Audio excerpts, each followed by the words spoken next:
Agora vai melhorar bastante.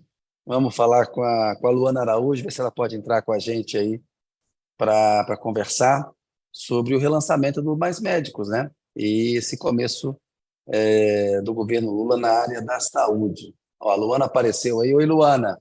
Boa noite para você. Como é que você está? Olá, boa noite, Kennedy. Que responsabilidade é minha, né, de melhorar o negócio aqui. Não sei se eu vou contribuir muito, mas farei o Não, meu melhor, tranquilo. viu?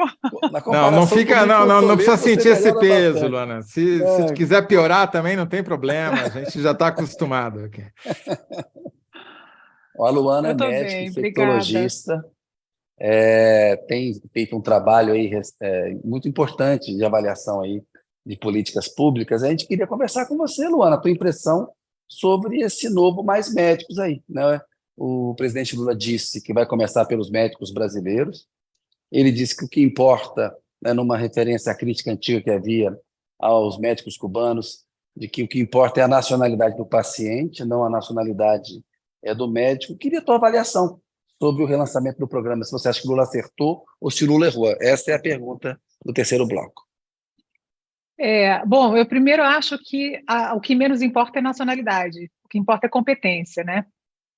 Aliás, o que importa é o resultado para o paciente, mais do que qualquer outra coisa. Então, quando a gente olha para isso, a gente entende que há um avanço do que foi proposto agora frente ao que a gente tinha antes, né?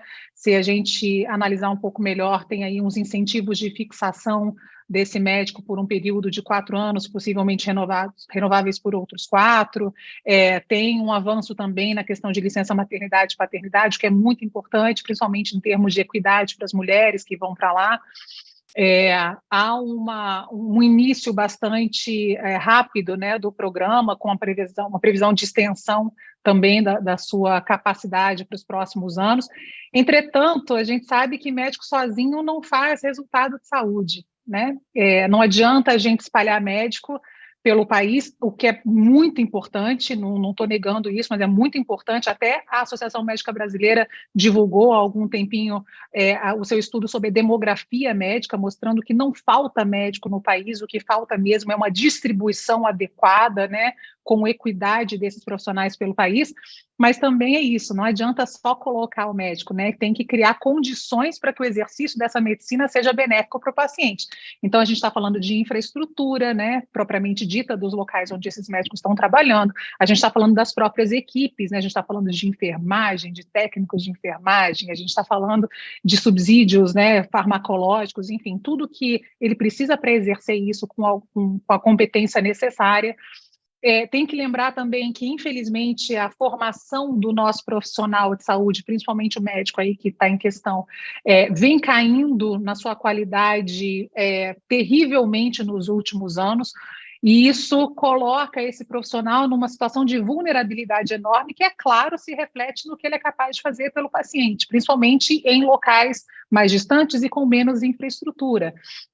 Então, o programa, como foi estruturado agora, ele parece entender isso, ele tenta trazer algumas ofertas, algumas opções para isso, como, por exemplo, incentivo a mestrado, especialização, aprimoramentos dentro desse período que o profissional vai estar aliado ao programa. Entretanto, a gente sabe também que precisa ser assegurada a própria qualidade dessa capacitação, dessa qualificação, principalmente para aqueles que estão muito distantes, né? Como é que isso vai ser organizado? Qual tipo de supervisão esse médico vai ter? Tem muitas nuances que, infelizmente, eu acho que precisam ter um esclarecimento maior, que vão necessitar um esforço maior para serem traduzidos entre a política e a prática. Então, a gente precisa continuar trabalhando juntos para fazer um programa mais assertivo e mais qualificado. Ô, Luana, tinha aquela no original, médicos brasileiros não topavam, não queriam, havia eles não queriam participar do programa. Havia uma crítica de que não era atraente. Agora, com essa remodelação, você acha que haverá um número maior de brasileiros? Esse problema está resolvido? Ou você acha que a gente vai repetir mais ou menos o que aconteceu e lá no final vão ter que buscar médicos estrangeiros para esse programa? Eu acho que a maior crítica para essa fixação dos médicos na ponta, ela continua sem um endereçamento claro, que era exatamente a questão da infraestrutura. Veja, os programas anteriores, eles não pagavam pouco aos médicos, não era uma questão de salário, era uma questão de compreender que profissional é esse que está indo para a ponta. Então, eu acho que isso é um ponto que é muito importante da gente falar aqui. Qual é o profissional que normalmente adere a esse tipo de movimento? Quer dizer, ir para o interior, trabalhar na APS hoje, que não seja um APS na atenção primária à saúde, né? Que hoje não é aquele que está passando pela residência de medicina de família e comunidade, que infelizmente é um grupo pequeno. Né? Quem é um médico que tem o perfil que faz isso? Hoje é o médico recém-formado. E você entende que esse programa também compreende isso quando ele coloca um incentivo à fixação do médico, né, no interior, né, principalmente em áreas mais vulneráveis, e ele dá um adicional àqueles que estão dentro do FIES. Quer dizer, ele sabe que o perfil do médico que vai para a ponta, para a APS, é o recém-formado. Aliás, o recém-formado no país hoje, ele tem duas grandes portas de entrada do sistema, a APS e as emergências. Então, né, são as duas grandes portas de entrada. E são aquele lugar onde a gente deveria ter os profissionais mais capacitados, os mais qualificados, porque são exatamente dois grandes desafios. Erra muito quem acha que quem vai para a ponta, no sentido de ir para a atenção primária, é aquele que sabe pouco ou vai lidar com coisas pouco complexas. Pelo contrário, muitas vezes é um paciente que chega sem qualquer diagnóstico, é um primeiro diagnóstico, nem sempre a gente tem as melhores ferramentas, né, nesses lugares para lidar com a complexidade que esses pacientes podem trazer. Teoricamente, essa APS precisa ser resolutiva, então são muitos desafios, não são poucos. E aí, conforme cai a qualidade desse recém-formado no país, e é ele a mão de obra que vai para essas duas portas de entrada, todo o sistema sofre. Todo o sistema sofre. Então, é muito importante que essa pessoa tenha uma rede de apoio no seu exercício profissional. Então, sim, é bom que faça um mestrado, né, um aperfeiçoamento, como foi colocado, mas muito aquém disso é importante que haja uma rede de supervisão, uma rede de apoio que a pessoa possa ligar. Quem foi recém-formado, muitas vezes deu plantão e disse, olha, me ajuda nisso aqui, porque eu não estou sabendo lidar. É natural, é alguém que ainda não tem muita experiência, sendo colocado num local que exige experiência e treinamento, e que nem sempre, principalmente nas áreas mais vulneráveis, vai ter os serviços todos de apoio, né, laboratoriais, por exemplo, que são necessários para atender esses pacientes.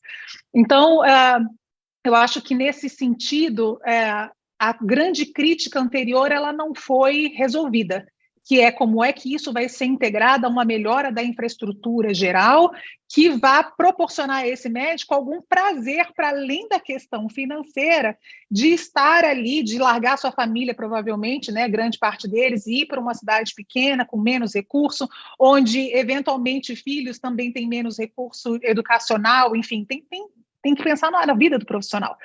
Nesse sentido, eu acho que falta. Agora, não tem nenhum problema, não acho que há problema em vir médicos estrangeiros. O que precisa é que esses médicos estrangeiros tenham um mínimo de competência, e no nosso país isso é dado pelo Revalida, tá certo? Que assegure à nossa população que ela está sendo vista por alguém com a competência esperada para a média dos profissionais brasileiros. Então, eu acho que é uma coisa muito clara. Eu não sou capaz, por exemplo, de sair do Brasil e ir atuar nos Estados Unidos sem revalidar meu diploma, não importa o quanto que, né, isso tenha uma dificuldade. Então, de novo, o nosso problema não é número de médicos. Nosso problema é como é que a gente fixa esse pessoal. Então, trazer, sem ter uma avaliação da qualidade desse profissional, como se faltasse profissional, não falta. Falta uma carreira de Estado, uma qualificação mais interessante, uma infraestrutura que motive. Do contrário, esses profissionais tendem mesmo a ficar nos grandes centros. Quando foi lançada a primeira versão do Mais Médicos e foram contratados os médicos cubanos, isso gerou uma reação negativa muito forte, principalmente na categoria dos médicos brasileiros. O problema era o mesmo, né? Você tinha a oferta, os salários eram competitivos, mas, como você disse, o cara tinha que morar no interior de um estado, às vezes longe da sua região, de onde ele estudou, de onde ele nasceu, uma cultura diferente, uma cidade pequena, enfim, sem todas as coisas que ele estava acostumado numa cidade grande, em geral, onde essas pessoas se formaram, né? E isso gerou grandes desertos médicos no Brasil, né? Regiões como o Norte e Nordeste ficaram completamente desassistidas e os médicos cubanos vieram justamente para suprir essas regiões, em condições que foram contestadas, porque a maior parte do salário ficava com o governo cubano, não ficava com o médico, etc., etc., mas a avaliação da população em relação à maioria, não, claro que não vale para todos, mas a avaliação da maioria das pessoas atendidas por esses médicos era uma avaliação positiva, até porque a alternativa era não ter médico, né? Era isso ou nada, né? E quando eles saíram, criou-se um vácuo. A gente fez algumas reportagens mostrando que pacientes de câncer, de doenças complexas, ficaram sem atendimento médico algum, e aí é exatamente aquilo que você estava falando. O cara que vai para essa cidade, além de todas essas dificuldades que a gente acabou de mencionar, ele vai ter que lidar com unha encravada, Covid, câncer, pneumonia, é um generalista, especialista em tudo ao mesmo tempo agora, né? E sem ter com quem recorrer, sem ter para quem ligar, sem ter um colega mais experiente para ajudá-lo a fazer um diagnóstico, às vezes sem laboratório clínico, né? Enfim, a minha pergunta para você, Luana, será que agora vai ser necessário trazer médicos do exterior ou o aumento da oferta? Também aumentaram as faculdades de medicina, tem mais médicos se formando. Será que com esses incentivos que o governo está oferecendo agora, facilidade de pagar o financiamento estudantil da faculdade, ou seja, o que ele gastou na faculdade, incentivo para que ele tenha a possibilidade de fazer mestrado e doutorado com mais facilidade. Você acha que isso é suficiente para espalhar os médicos onde eles precisam chegar? Olha, essa é uma bola de cristal difícil, viu, Zé? Ela é difícil. Primeiro, tem uma coisa interessante, né? Quando a gente fala de política pública no país, e aí eu posso falar mais especificamente, óbvio, da política de saúde, a gente tem um péssimo hábito de lançar políticas em saúde e não monitorar ou avaliá-las depois de um certo tempo para entender o quão válidas elas foram e aonde elas falharam. Nesse sentido, é muito compreensível que as pessoas que não tinham acesso a médico nenhum, tendo um médico, elas, claro, vão olhar, né, e vão achar que isso é positivo, porque elas têm uma figura de referência, alguém para ir. Agora, o quanto isso, de fato, impactou nos indicadores de saúde do país é um mistério, entende?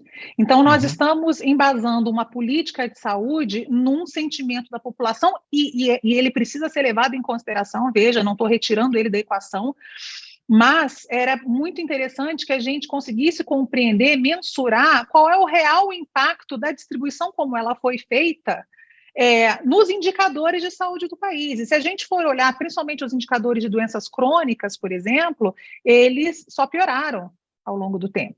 É claro que isso não tem a ver única e exclusivamente com a presença ou ausência de médicos. De novo, a gente está falando da infraestrutura, a gente está falando da oferta de medicação, a gente está falando de desertos alimentares, a gente está falando de determinantes sociais de saúde, muitas outras coisas. Mas, assim, a gente não tem uma mensuração clara de como isso se refletiu na saúde da população, até para entender como relançar isso agora de uma forma mais condizente, né, mais assertiva com o contexto atual. Isso posto, eu acho que esses incentivos, eles são muito interessantes. Existe um incentivo, de novo, né, de fixação, não é só da qualificação, até porque, como a gente falou, eles compreendem que a maior parte são os recém-formados, então muitos recém-formados iam para as unidades básicas de saúde, porque recebiam bem, então iam para lá, enquanto isso estudavam, enquanto isso faziam provas de residência, até porque a qualificação profissional deles como recém-formados era muito ruim, então eles usavam aquilo como um modo de aprendizado, aquela prática como modo de aprendizado, para tentar fazer prova e voltar para a residência e tentar alguma coisa, porque o médico recém-formado só no país, ele tem um mercado muito pequeno. Então, essa ideia de vamos aproveitar os recém-formados para isso, vamos qualificá-los, eu acho que é muito interessante, pode ajudar essa fixação. A fixação financeira, principalmente com relação ao FIES, eu acho que também tem um atrativo muito interessante. Se isso vai ser suficiente para manter todas essas vagas que estão sendo colocadas, muito difícil dizer. Muito difícil dizer. Precisa entender como é que isso vai funcionar. Eu falei muito sobre como essas pessoas terem um apoio, né, uma rede de apoio, alguém para quem ligar. Até existe um programa, para quem está ouvindo, pode falar assim, não, mas tem o Telesaúde, né, tem alguns programas de apoio a esse médico da ponta, mas são programas que eles não atendem isso, né, não atendem o médico na presteza que ele precisa, e mais do que isso, muitas vezes significam uma terceirização de responsabilidade. O médico que está lá na ponta, ele pensa assim, eu tenho alguém que vai tomar conta desse paciente, não precisa ser eu, né? Estou passando a responsabilidade para frente, e aí o paciente acaba, ao invés de acolhido, sendo jogado para uma outra instância que não tem continuidade. Então, de novo, na prática, é uma coisa muito mais intrincada, que precisa muito de um mecanismo de feedback, sabe? Entender exatamente o que está acontecendo e aí ter uma forma de mensurar isso, voltar, refazer, que nem sempre a gente consegue testemunhar nesses programas muito grandes. O que eu gostaria, por exemplo, de ver é uma ferramenta dentro dessa história toda que desse algum tipo de autonomia, não só de contratação, porque isso está previsto para as prefeituras, mas de fazer esse feedback com cada um, né, dos envolvidos, e ajudar nesse desenvolvimento do próprio sistema local. Não é simples, mas se a gente está falando de resolver um problema como esse, a gente vai acabar precisando entrar numa situação como essa em algum momento.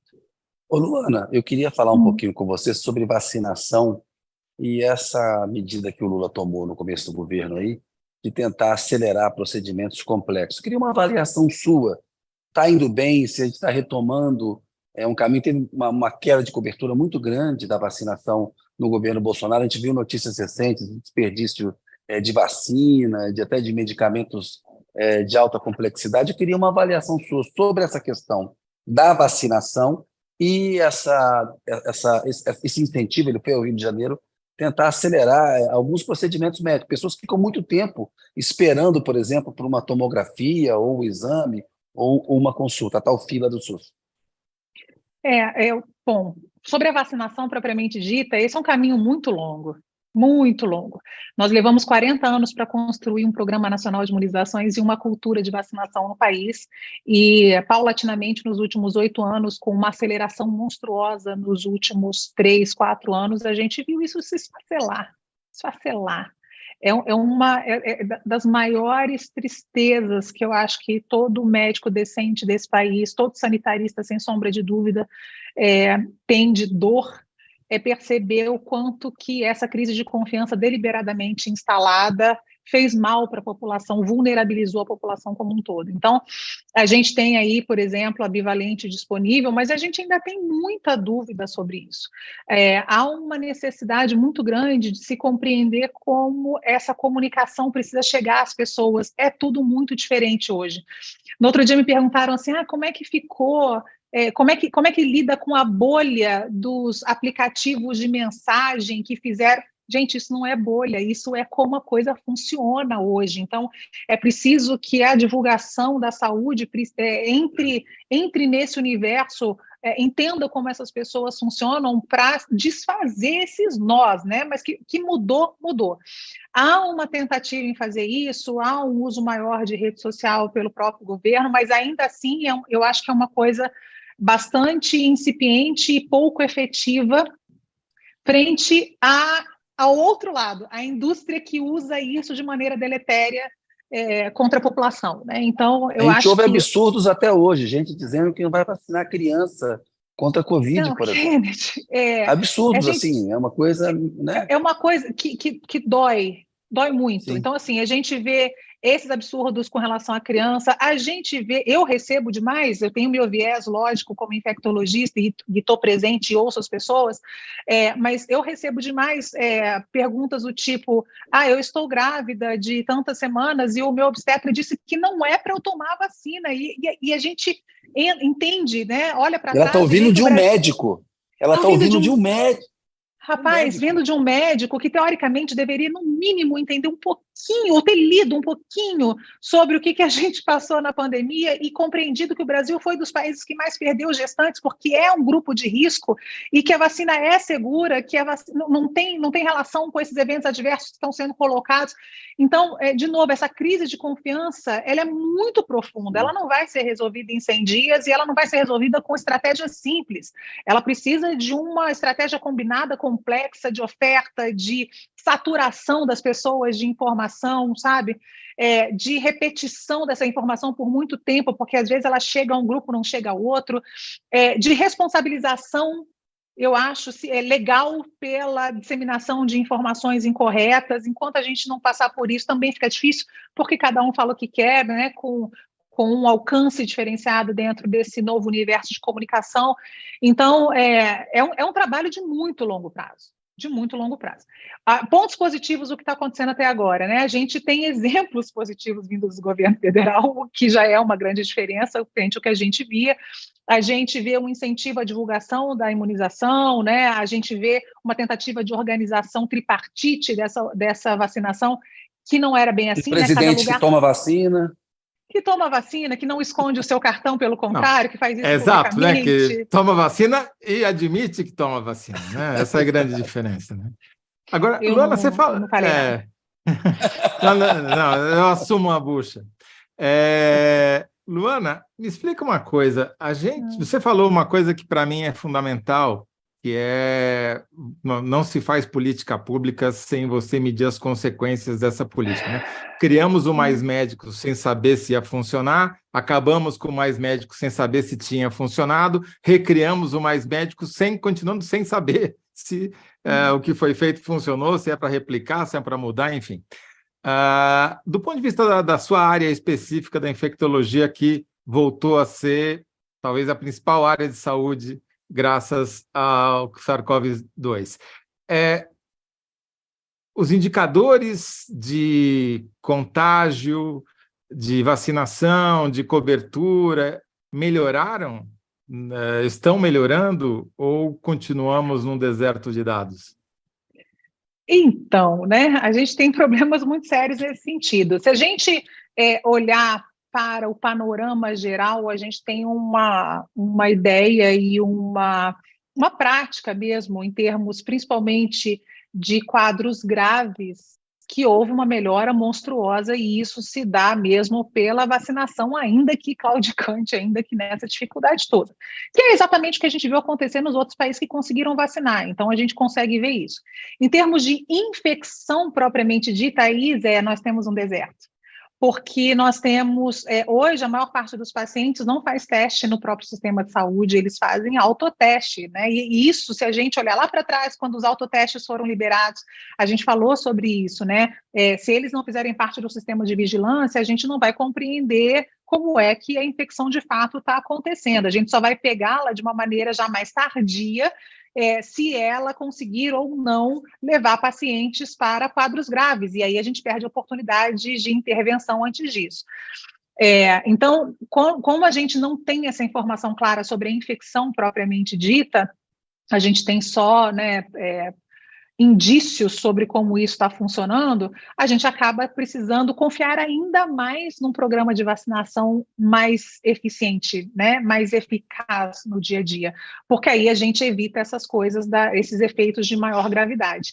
Entretanto, a gente fica refém, como todo mundo sabe, dos quadros prolongados de Covid, que ainda acontecem a despeito da vacinação, dos quadros de sequela que acontecem a despeito da gravidade da doença, e isso tem um peso sobre o sistema. Então, essa falta de informação nos coloca ainda muito vulneráveis no sentido de como é que a gente lida com isso tudo. Mas, num cenário geral, sobre aquilo que a gente falava no começo, aquela primeira fase da pandemia, lembro, né? Pandemias têm fases diferentes, né? Essa primeira fase que a gente parece encerrar agora é a fase da gravidade absoluta, da fase onde as pessoas morrem da doença com facilidade. Essa a gente parece estar deixando para trás, felizmente. Mas lembro a todos também que a doença não mudou.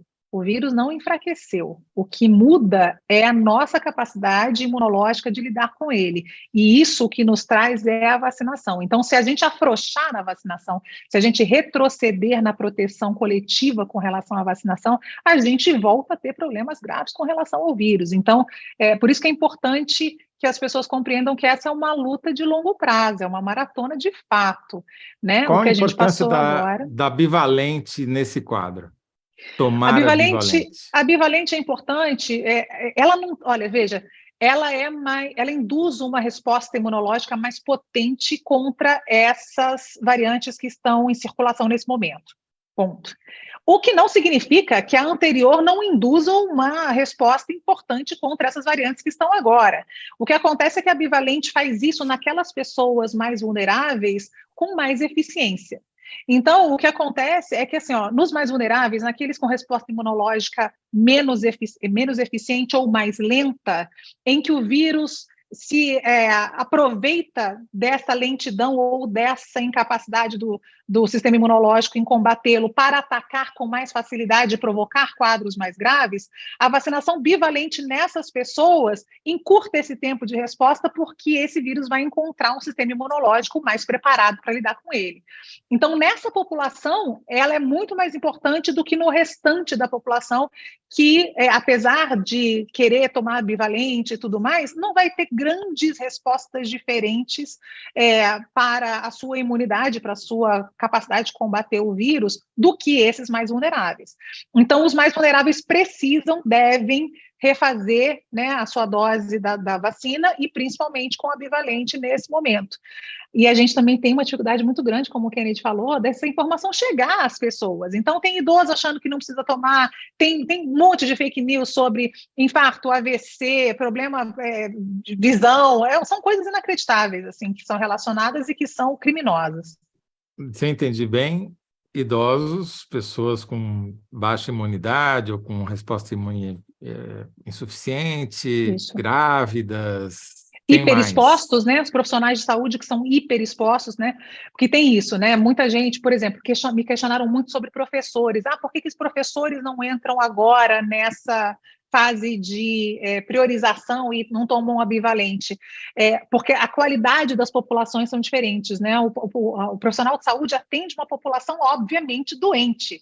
Esse é o mistério dele, né? E aí essa população doente com maior risco de ter uma COVID com hiperexposição, vai colocá-lo em hiperexposição, precisa de uma proteção maior do que os professores, que apesar de estarem lá expostos aos alunos, estão lidando majoritariamente com uma população mais saudável na sua média do que os outros. Então, se e quando houver vacina bivalente suficiente para a população como um todo mundo deve tomar? Ou é opcional? Eu acho que então, primeiro é entender quando, né? Entendeu? Eu acho que o C não é uma alternativa, né? Como a gente olha para a história da vacinação propriamente dita, conforme essas tecnologias vão sendo aprimoradas e contextualizadas epidemiologicamente, elas vão substituindo as anteriores. É o que acontece agora, por exemplo, com a vacina do HPV. Não sei se vocês chegaram a falar sobre isso. HPV, para quem não sabe, é um vírus que tem potencial oncogênico, né, pode causar câncer nas mulheres, é a maior causa de câncer de colo de útero, mas também pode fazer câncer de pênis, câncer de ânus, câncer de garganta, enfim, de boca.